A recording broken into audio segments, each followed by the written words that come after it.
What's up, ladies and gentlemen? You can call me Kai Guy. Welcome back to another video here on the channel. If this is your first time here, welcome to you. I am your coach of the Washington WOOBAT in the DAPL. My light is all messed up. Let me fix that real quick. And we are here for our playoffs battle going up against TrySet and their team. So we are officially in, I believe this is the round of 16 now, because there were 32 teams that made playoffs out of all 4 divisions, so 8 from each. We won our first game, so yes, that math is mathin'. We are in the top 16. If we win this, move on to the top 8, so we'll be in the quarterfinals, all that cool stuff. And we are taking on TrySet and their team, the Garda Warriors, today. They got a very scary team. Dude, I swear I just cannot help but fight all the Tapu Kokos, and it's honestly driving me crazy. I'd love a little break from that. But I'll break down their team, what they're bringing, all that cool stuff, break you guys down what I'm bringing as well, so you can kind of see the vision, see the thought process, all that cool stuff, and then the battle will follow soon after. Alright, so for their team, TrySet has the Tapu Koko, Sneasler, Salamence, Alomomola, Alcremie, which is one of their Terra captains, Mega Tyranitar, Iron Leaves, Alolan Raichu, which is their other Terra captain, Excadrill, and Eevee, which is their Z Crystal user, along with Salamence, because I forgot to mention that. So Extreme Evo Boost incoming, we gotta be careful. I don't think that's a joke. I don't think that's happening at all. But dude, seriously though, like, this is like my 3rd battle in a row where I'm playing somebody with a Tapu Koko. Can I just please stay away from the electric terrain teams? It is driving me crazy. Although I guess we do have a pretty good team into it since we keep winning against them, so I guess that's a positive. So we'll take it one way or the other, but we'll see how we do in this battle. First, let's break down our team and see what we could be bringing and why they're going for. Oh my God, English is so difficult. Anyway, first up on our team, we got Wolfric the Mamoswine holding the Assault Vest with the Thick Fat ability, Ice Shard, Icicle Crash, Earthquake, Knockoff. So Mamoswine this week, I wanted to run Stealth Rocks, but I felt like AV could be pretty good into something like the Koko, and then just to like KO it with a with like an Earthquake as a surprise. Same thing with something like the Alolan Raichu. It could be good to eat up like a Grass Knot or a Surf from that thing and get off an Earthquake, or depending on what Terra typing it is, Ice Cold Crash afterwards, just for some decent damage. So I thought maybe going AV on this thing could be pretty helpful for us. For our moves, we got Ice Shard, which does good chip damage to stuff like the Salamence, does good damage to the Iron Leaves as well, and then same thing with Ice Cold Crash, does good damage to both of those, but also being a little bit more powerful. We lose the priority on Ice Shard, which is very helpful for Salamence to get a revenge KO on that, but I'll still take it, and we can get some big damage off on switch-ins with Ice Cold Crash. Earthquake just kind of decimates a lot of his team. Like, it KOs it does great damage to Tapu Koko, Sneasler, does really good damage to Mega Tyranitar, Alolan Raichu before it Terras, Excadrill. So that's 5 Pokemon already that get Earthquake spam, so we like to see that. Earthquake coupled with like Ice Stab looks really good into his team. And then we got Knockoff there as our last move, just to get some generally good utility going. Get rid of some items on something like the Alcremie or on Tapu Koko as well. Get rid of like a Specs or something upon switch in. So that could be pretty helpful as well. So yeah, kind of there just to be utility, eat up some hits maybe, and then get off some big damage. We got max attack on this thing with 184 speed with a Jolly Nature and 72 HP. 184 speed puts us at 266, which is 1 point faster than a Jolly Mega Tyranitar, because that clocks in at 265. So we'll be able to outspeed all forms of Tyranitar before it Dragon Dances, if it Dragon Dances. So that's kind of why I decided to run this, because then we can KO it with a nice and powerful EQ as well. Next up is Noah, our team captain, our Mega LATIOS, holding the LATIOS site with Levitate, and the moves Agility, Luster Purge, Aura Sphere, Ice Beam. This moveset actually goes kind of stupid into their team. Agility lets us double our speed to be able to outspeed something like the Tapu Koko, and basically just be the fastest thing on the field. Luster Purge does really good damage to something like the Tapu Koko as well, and it lowers its special defense, which we like a lot, because then if we don't pick up the KO immediately, we can maybe get the 50% chance to lower that, and maybe make that into a nice 2-hit KO. Same thing on something like the Alomomola or the Alcremie, since they both have decent SPDF. That could be pretty helpful to do some good chip damage down to them. Aura Sphere does good damage into something like the Excadrill, as well as the Mega Tyranitar. Pretty sure it KOs most forms of Mega Tyranitar, unless he's like maybe max HP, max SPDF, but even then, even then through sand, I think it still KOs because of how invested we are and how high our special attack stat is. And then it also hits, like I said, the Excadrill. And then Ice Beam is mainly just here for the Iron Leaves as well as the Salamence to do good damage to both, and more than likely OHKO the Salamence as well. So that's kind of why we're running the moveset that we're running. Max HP, max special attack, modest nature on this thing. The teensy weensy little bit of speed, just so when we go for the agility and double set speed, we are guaranteed to outspeed everything. I don't know if we'll outspeed a Sneasler in Unburden.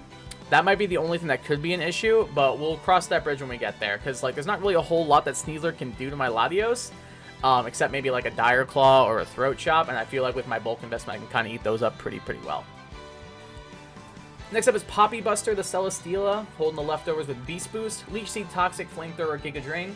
This Pokemon's just kind of here to eat hits and be generally annoying. That's truthfully the extent of this thing's utility this week. Is there to eat up hits from the T-Tar, the Iron Leaves, the Sneasler, the Excadrill. It can just kind of wall a lot of his physical threats. The only thing he really has to like break through something like this would be maybe like physical Koko, like physical Wild Charge Koko. But I have other Pokemon that can handle that pretty well, so that's a big plus. Hi Fifi, how's it going? So yeah, I'm not too worried about that. Leech Seed there for general passive recovery, getting some extra little chip damage off while healing us on something like the Alomomola or the Alcremie. Toxic is there for also whittling down. No ma'am, no ma'am, no ma'am. Toxic is also there to whittle down the opponent and like make them be on a timer, do some damage over time, all that cool stuff. So that's kind of why we're running that. Flamethrower does good damage to the Excadrill upon switching into it, and then we also do pretty good damage to the Iron Leaves. And then Giga Drain is just kind of here because I needed a fourth move, and I didn't really see anything else I wanted to run. I thought about running Flash Cannon for stab steel moves into something like the Mega T-Tar, but I think I like the idea of getting some recovery back with Giga Drain a little bit more. Plus with the Leech Seed as well and the leftovers, it makes it so we can just kind of sit for free and just heal ourselves back up. So generally just here to be annoying, eat up some hits, all that cool stuff. Max HP, max physical defense on this guy with an impish nature, or excuse me, bold nature. And a teensy weensy little bit in Spadef. Pokemon kind of here just to be a bit of a physical wall and ignore the opponent's physical threats while also using them to heal itself. That's kind of the play.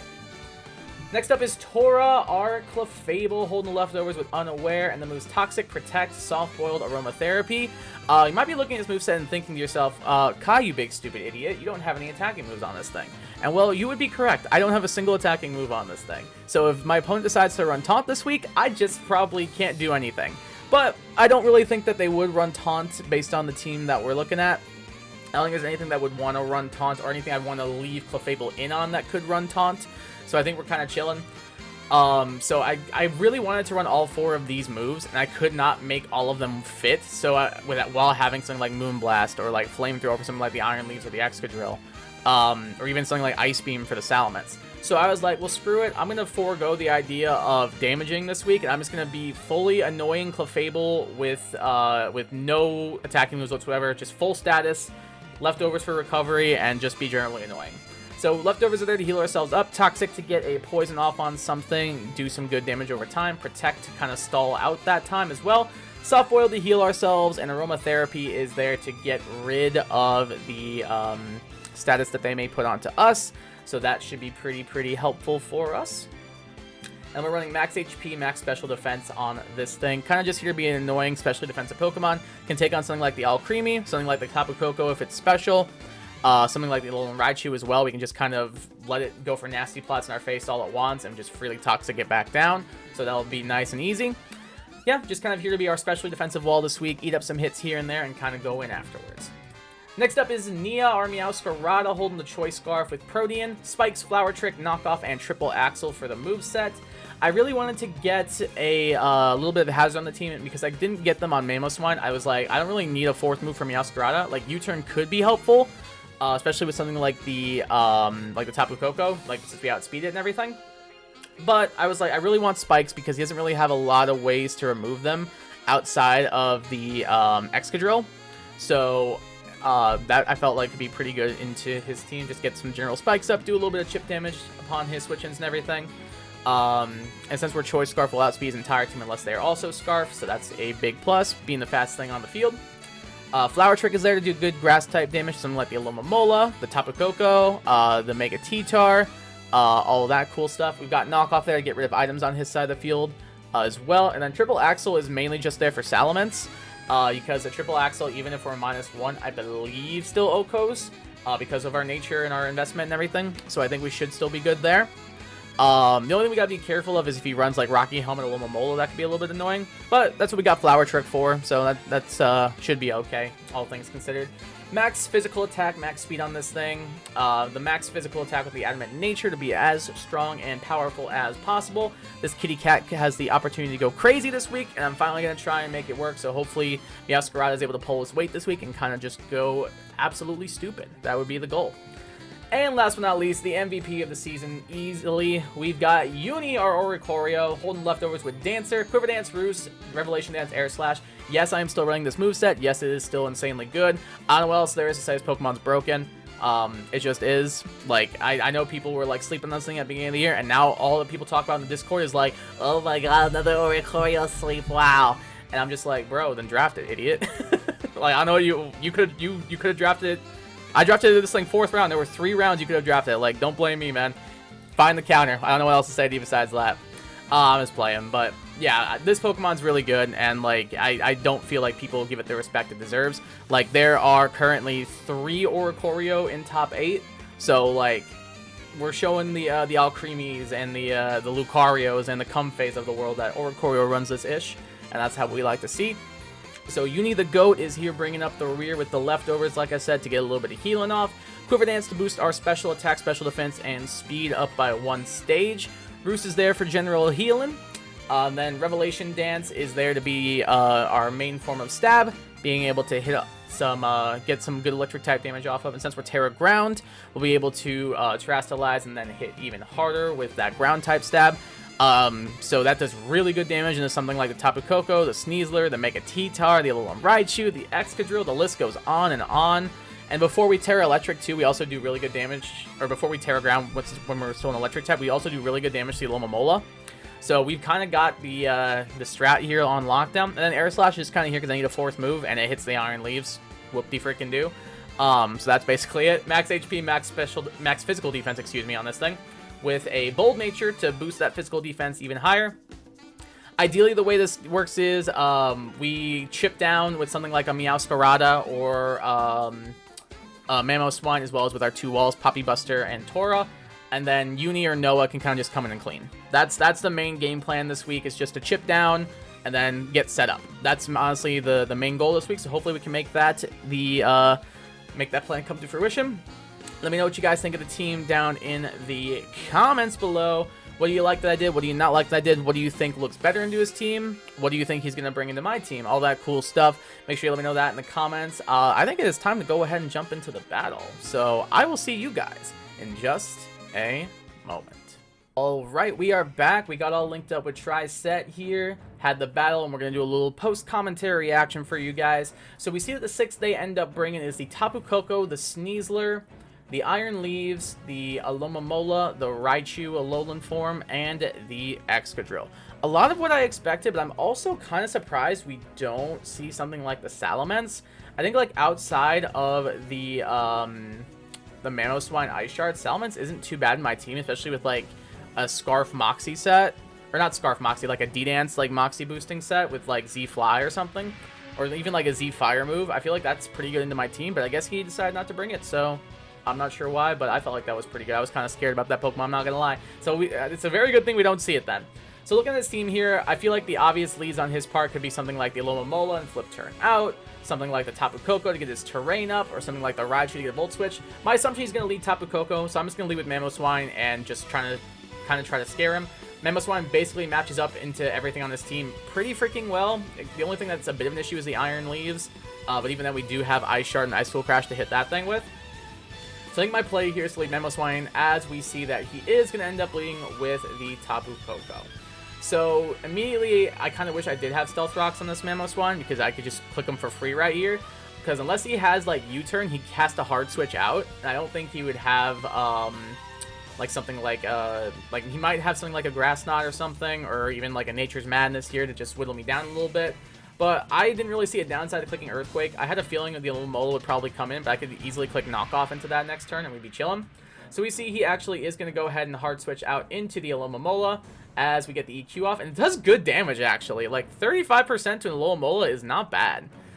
Which makes me think maybe he's specially defensive. Because, like, I know Mamoswine's strong, but, like, this thing is bulky as hell. So, I'm pretty sure he's probably Spadef on this thing. So, I'm immediately tempted to just try and get a free knockoff on this guy. So, we do that. We knock off the heavy-duty boots. So, now, once we get our spikes up with Meowscarada, that will be taking chip damage every time it switches in. So, its regenerator is kind of not as good as it could have been. So, that's pretty good for us. We see we get that knockoff off as he's going to go for the flip turn. It does good damage to my Mamoswine, which kind of sucks. Does about 34%. But we're still above half, so we have a good chance to be able to eat things. And then this demon comes in right here, and I'm like, well, I think I gotta throw something away. So immediately I'm thinking I could just Ice Shard this thing for chip damage. That might not be a bad play.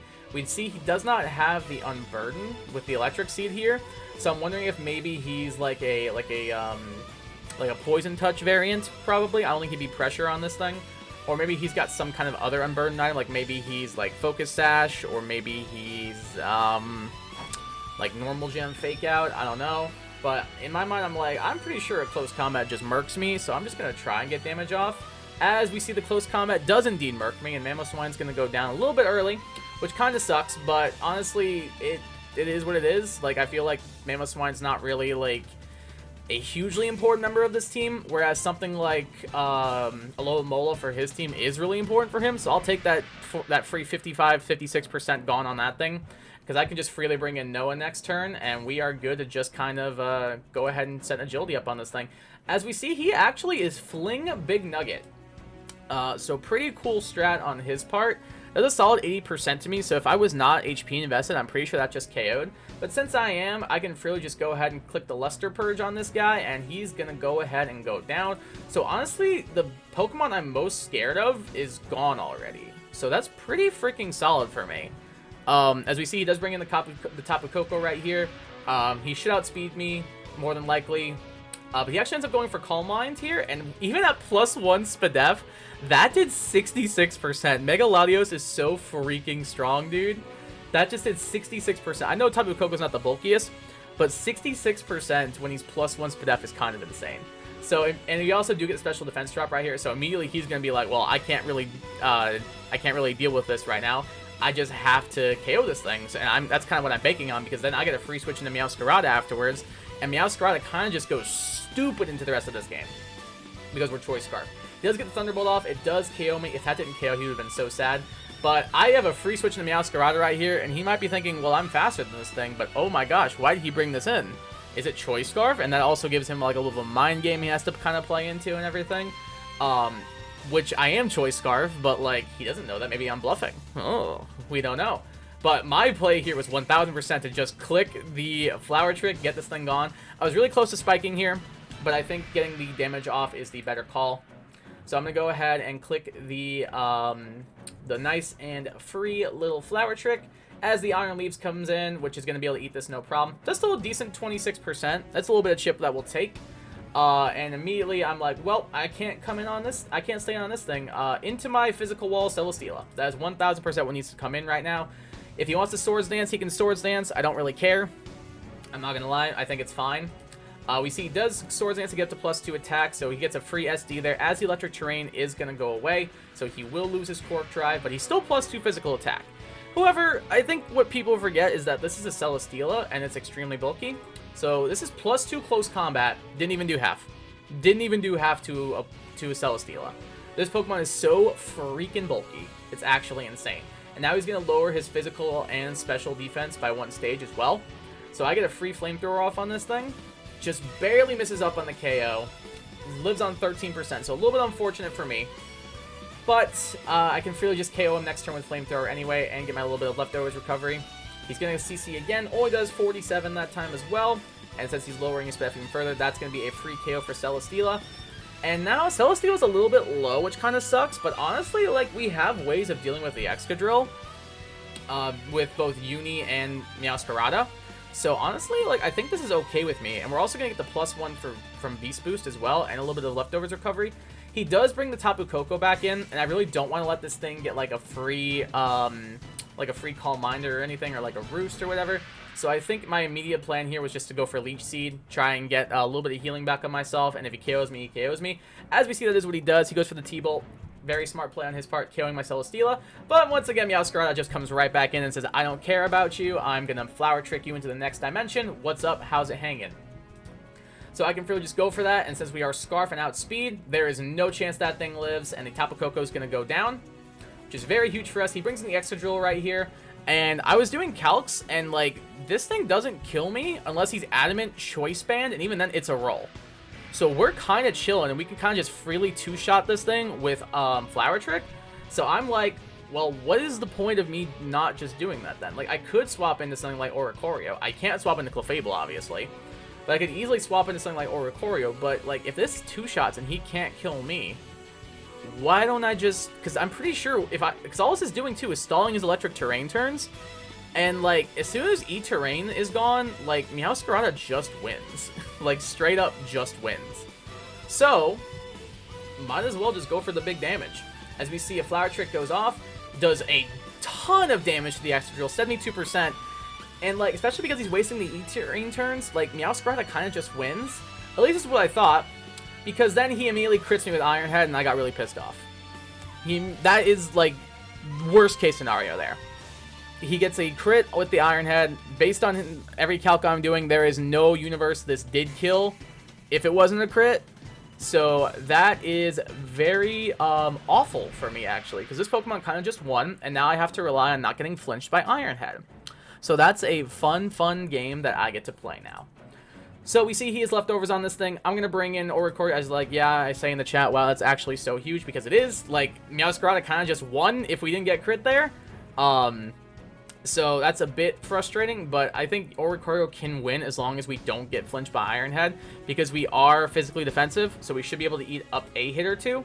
We get our Terra Ground up, and we see he's going to go for the Iron Head. That's 38%. So as long as we don't get flinch, we're good. Survey says we're good. So it seems like we're okay. We get our Lefty's recovery, so does he, but that doesn't matter. We get our Quiver Dance up, getting our stats a little bit boosted, and now we should outspeed this thing because of our investments and everything, and being at +1. So we can kind of just roost up for free here as he brings in his Alomomola. So now I am back at full HP here, and I'm just going to step in this thing's face. I don't really care what it goes for. As he goes for the flip turn, does okay damage, only about 26 though. And then he brings in the Raichu. So I'm thinking, interesting. Why would he bring in this Raichu? I feel like my smart play here is to just go ahead and roost up. I'll be able to eat whatever it wants to do to me, and Electric Terrain ends in 2 turns. So after that, it won't be able to outspeed me. So barring any choice scarfs, or not choice scarfs, barring any like focus dashes or anything, we should just be good. So I'm just going to heal here as he goes Terra Fairy and goes for the Alluring Voice. But I heal here, so that does not end up affecting me. So that was a good call on my part. So now my play 1000%, I don't boost anymore. I just attack. So because he went for the Alluring Voice right there, if I had boosted last turn with the Quiver Dance, I would have gotten confused. So it's a good thing I went for the heal just to be on the safe side here. And he goes for the Nasty Plot next turn, and like I was never clicking the boosting item, the boosting move at all the rest of the battle. My play 1000% was to just attack this thing. So I'm just going to go ahead and click the Terra Ground +2 Revelation Dance, which does 93% to him, so that's good damage. But the better thing for me is that the Electric Terrain is gone. So now this thing no longer outspeeds me because of the Surge Surfer, because when it has that ability, when there's Electric Terrain on the field, its speed is doubled. But because that's gone, it now maxes at 350 speed, so we guarantee outspeed this thing now. So no matter what, my play is 1000% just keep clicking Revelation Dance, and I believe that's going to be another Uni Sweep added to the column. The Alomomola comes back in. Revelation Dance does a solid 50%.